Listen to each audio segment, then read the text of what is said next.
My sister laughed across the Christmas table and said, "Must be lonely spending the holidays alone at your age." I let it sit for a second. Then I told her I hadn't spent a holiday alone in 5 years. My family had always treated me like the one who never figured it out. My sister had the house, the husband, the kids in matching pajamas for the Christmas card. I had a career in architecture they struggled to explain to people at parties. So to them I was just the one who traveled too much and never settled down.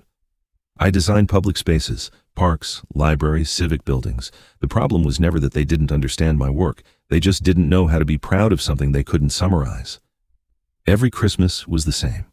My mom would ask when I was going to put down roots. My sister would say I seemed restless, with that soft smile that sounded like concern but wasn't. So I stopped offering anything real. 5 years ago, I met my partner at a conference in Lisbon. She designs infrastructure, bridges, transit systems, things that hold cities together. 6 months later, I moved to Amsterdam to be with her. We've been together since. I never mentioned any of it at home. She understood why I kept my family at a distance and never pushed.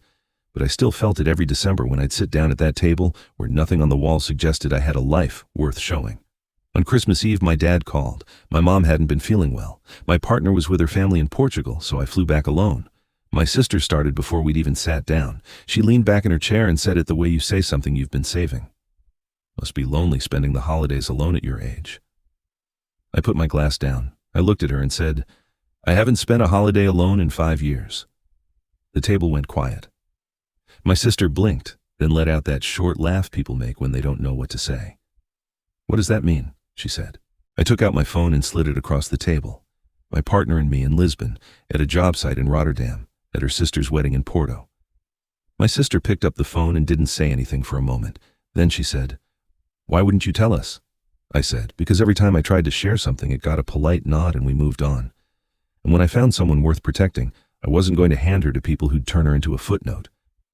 My sister said, "I didn't know you felt that way." I grabbed my coat. She said, "So you just decided we didn't deserve to know?" I looked at her and said, "I just got tired of waiting for you to ask." I left before midnight. My partner called from Lisbon.